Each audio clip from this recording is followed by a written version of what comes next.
Dear student, ये project planning का जो मैं आपको चैप्टर पढ़ा रही हूँ, इसमें आगे हम पढ़ते हैं objective and importance of project planning. परियोजना नियोजन के उद्देश्य एवं महत्व। परियोजना नियोजन के उद्देश्य क्या होते हैं कि जब भी हम किसी भी परियोजना के बारे में सोचते हैं तो हम यही सोचते हैं, मैंने आपको पहले भी बताया था कि उसका जीवन काल एक निश्चित होता है जिसमें एक परियोजना समाप्त हो जाती है। परियोजना नियोजन का उद्देश्य परियोजना के उपयोगी जीवन काल का निर्धारण करना है कि जो भी उसका जीवन काल है वह उपयोगी होना चाहिए। परियोजना की विभिन्न क्रियाओं एवं उपकार्यों की पहचान करना तथा उन्हें क्रमबद्ध करना कि जो भी परियोजना में हम क्रियान्वयन करने वाले हैं, क्रियाएं और उपकार्य। उपकार्य मतलब हम किसी को कॉन्ट्रैक्ट पे देने वाले हैं या कुछ आगे हम उसमें कुछ और परिवर्तन करने वाले हैं, उसकी पहचान कर लें और उसे क्रमबद्ध करें कि कब किस समय हमें उपकार्य करने हैं और क्रियाएं कहाँ पर प्रारंभ होंगी और कहाँ समाप्त होंगी। परियोजना के लिए समय समय पर आवश्यक भौतिक एवं मानवीय संसाधनों की आवश्यकता का निर्धारण करना कि परियोजना की जो समय समय पर हमें किस किस चीज़ की आवश्यकता होगी उसका हम पहले से ही निर्धारण कर लें। परियोजना की न्यूनतम एवं अधिकतम संभावित लागत का आकलन करना। जो भी परियोजना हम प्रारंभ करने जा रहे हैं उसकी संभावित लागत क्या होगी उसका पहले से आकलन किया जाता है। परियोजना के समयानुसार संभावित न्यूनतम लाभों का सावधानी पूर्वक अनुमान लगाना। परियोजना के समय के अनुसार आप न्यूनतम लाभों का सावधानी पूर्वक अनुमान लगाएं। परियोजना में निहित जोखिम व अनिश्चितता का आकलन करना कि उसमें क्या जोखिम है और क्या निश्चित अनिश्चितताएं आने वाली हैं, उनका आकलन किया जाए। परियोजना मूल्यांकन की उपयुक्त विधि का प्रयोग कर परियोजना की संभावित लागत एवं लाभों के आधार पर परियोजना की शुद्ध लाभदायकता का अनुमान लगाते हुए परियोजना के संबंध में निर्णय लेना। परियोजना मूल्यांकन कराना चाहिए कि परियोजना में कितना हमको लाभ प्राप्त होने वाला है और लागतें कितनी आएंगी। उसके आधार पर वो प्रॉफिटेबल है या नहीं है, उसी के आधार पर निर्णय लिया जा सकता है।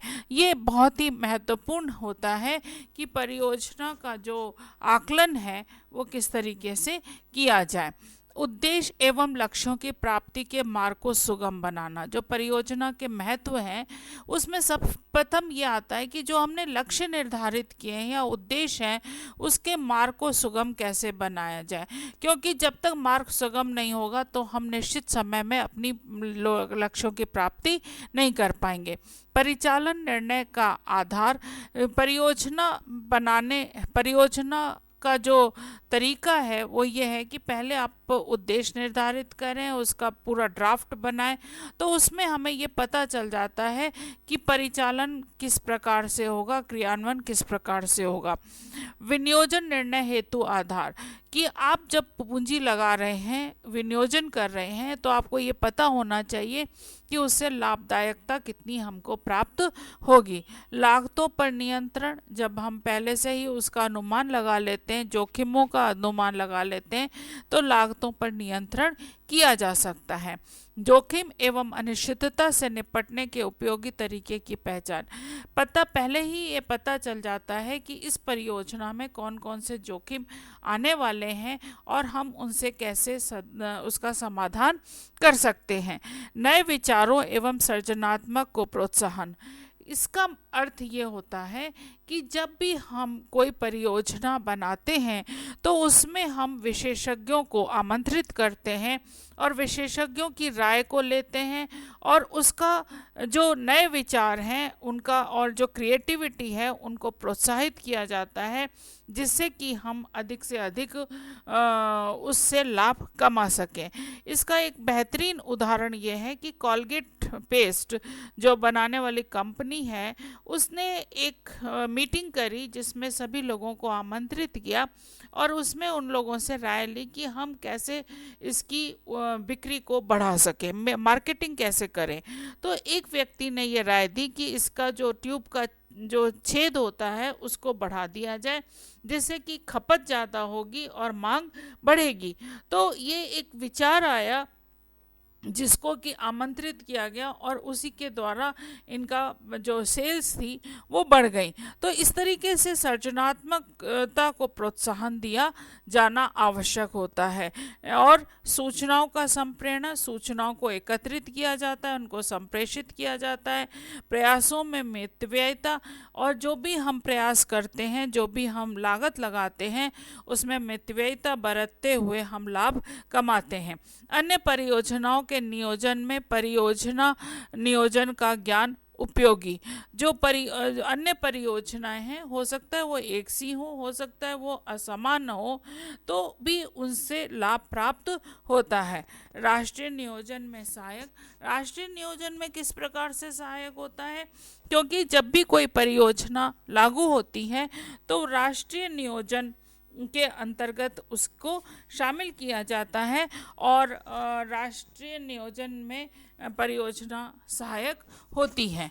इसी के बाद आता है उत्तम परियोजना नियोजन में के आवश्यक तत्व। इसमें सबसे पहले है वस्तुपरकता, क्योंकि वस्तुपरकता से तात्पर्य है सब्जेक्टिविटी, ऑब्जेक्टिविटी, कि जो व्यक्ति परियोजना का निर्माण कर रहा है उसकी ही राय, उसकी रुचि, उसका की सोच नहीं होनी चाहिए, बल्कि किसी जिस उद्देश्य के लिए, जिस लक्ष्य के लिए परियोजना बनाई जा रही है उसको ध्यान में रखते हुए उस बिना हेर फेर किए उसे स्वीकार किया जाना चाहिए, आंकड़ों के आधार पर इसे स्वीकार किया जाना चाहिए।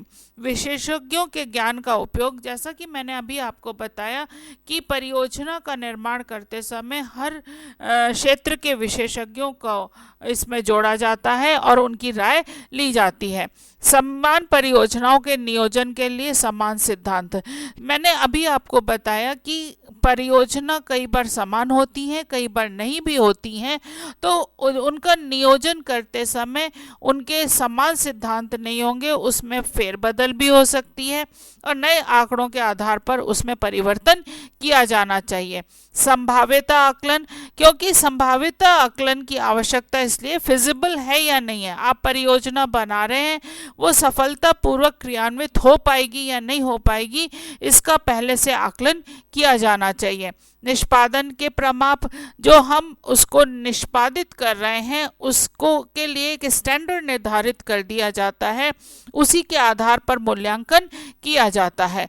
वित्तीय एवं गैर वित्तीय संसाधनों की व्यवस्था, जो भी परियोजना बनाई जा रही है उसमें वित्तीय और गैर वित्तीय संसाधनों को एकत्रित किया जाता है जिससे कि इसमें कोई रुकावट नहीं आए। संगठन एवं प्रबंध, वैसे तो परियोजना यूनिक होती है और परंतु फिर भी उसमें संगठन और प्रबंध की आवश्यकता होती है।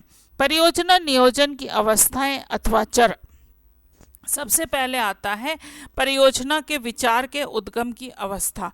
परियोजना का विचार आना चाहिए, जैसे राजस्थान में पानी की कमी है परंतु पंजाब में 5 नदियों का पानी है, तो एक विचार आया कि राजस्थान में पानी कहाँ से लाया जा सकता है, उसके लिए राजस्थान नहर परियोजना का विचार आया। परियोजना अभिज्ञान की अवस्था, जब अभिज्ञान हुआ कि इस तरीके से हम कोई भी पानी को ला सकते हैं तो अभिज्ञान की अवस्था हुई और उस ज्ञान के आधार पर निरूपण की अवस्था आती है, परियोजना निरूपण की, इसका क्रियान्वयन कैसे किया जा सकता है। फिर मूल्यांकन किया गया कि परियोजना के 3-4 परियोजनाएं बनाई गई कि कौन सी परियोजना सबसे ज़्यादा महत्वपूर्ण है, कम लागत में अधिक लाभ दे सकती है। उसके आधार पर परियोजना का चयन किया गया और क्रियान्वयन, लास्ट में परियोजना को क्रियान्वित किया जाता है, अर्थात परियोजना आरंभ अवस्था में आती है जबकि परियोजना का प्रारंभ होता है। तो ये जो 5 बिंदु हैं ये केवल आपके प्रारंभिक उसके कार्य हैं जिसके आधार पर आप निर्णय लेते हैं कि परियोजना प्रारंभ करनी है या नहीं करनी, और उसी के आधार पर यदि परियोजना लाभदायक होती है, प्रॉफिटेबल होती है, तभी उसका